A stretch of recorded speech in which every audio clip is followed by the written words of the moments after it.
Hello friends. एक पिता ने बड़े ही लाड प्यार से अपनी पुत्री को पाल पोस कर बड़ा किया। सर्वगुण संपन्न होने पर तय समय पर पिता ने अपनी पुत्री का विवाह कर उसको विदा किया। विदाई के वक्त जब पुत्री ने पिता का आशीर्वाद लिया तो पुत्री को गले लगाते हुए पिता ने कहा, बेटा, हमारी रीत ससुराल में नहीं चलेगी, वहाँ के तौर तरीके अलग होंगे, इसीलिए ससुराल में जाकर बड़े बूढ़ों के पास बैठकर उनसे सीख लेना।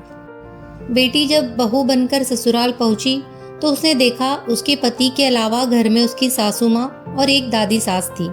बहू जब घर में कुछ दिन तो उसने देखा कि घर में दादी सास का बहुत अपमान और तिरस्कार हो रहा है।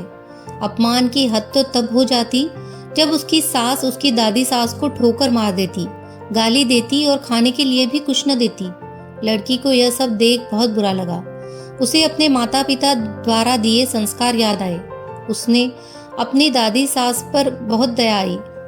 उसने सोचा, घर में बड़े बूढ़ों का तिरस्कार होने से घर नर्क बन जाता है, मुझे अपनी दादी सास के लिए कुछ करना चाहिए। उसने सोचा अगर वह अपनी सास को समझाने का प्रयास करेगी तो उसकी सास उसके साथ भी इसी तरह का बर्ताव करने लगेगी। उसने खुद अपनी दादी सास की सेवा करने का सोचा।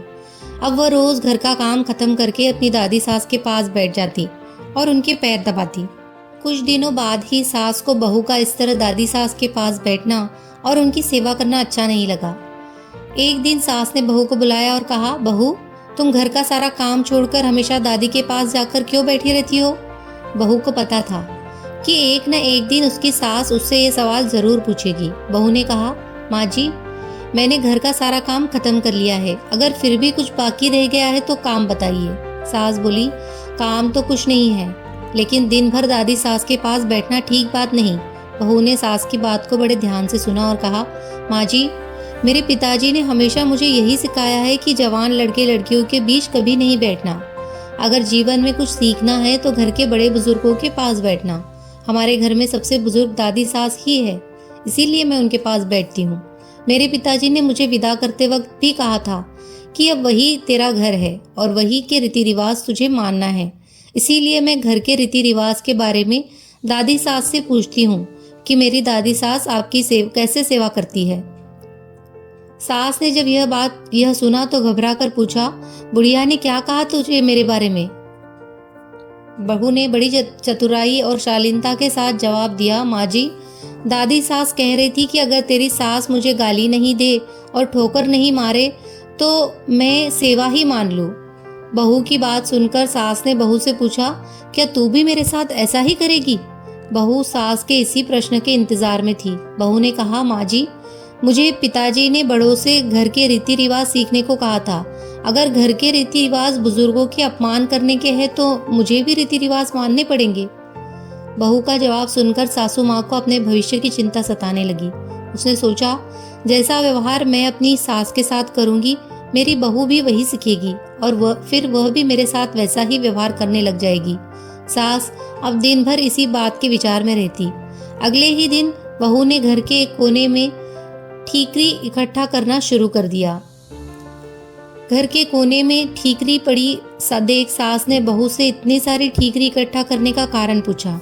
बहू, तुमने ये ठीकरी क्यों जमा की है? बहू ने बड़ी ही विनम्रता से कहा, माँ जी, आप दादी सास को ठीकरी में ही भोजन देती है, इसीलिए मैंने सोचा कि बाद में ठीकरी मिले न मिले, इसीलिए अभी से ही आपके लिए ठीकरी जमा कर देती हूँ। बहू का जवाब सुनकर सास घबरा गई और उसने पूछा, तू मुझे ठीकरी में खाना परोसेगी क्या? बहू ने कहा, माँ जी, मेरे पिताजी ने कहा था कि यहाँ के रीति रिवाज वहाँ नहीं चलेंगे, वहाँ के रीति रिवाज अलग होंगे। अब जो यहाँ की रीति है वैसे ही मुझे करना होगा। बहू की बात सुनकर सास ने कहा, यह यहाँ की रीति थोड़े ही है, तो अब दादी सास को थाली में भोजन दिया करना। बहू सास की बात सुनकर बहुत खुश हुई। बहू की चतुराई से अब दादी सास को थाली में भोजन मिलने लगा।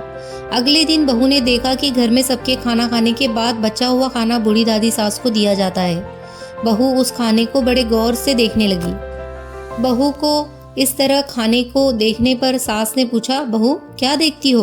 बहू ने कहा, सीख रही हूँ घर के बूढ़ों को क्या खाने को दिया जाना चाहिए।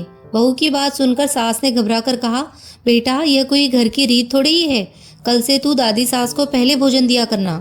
बस अगले दिन से ही दादी सास को बढ़िया भोजन मिलने लगा।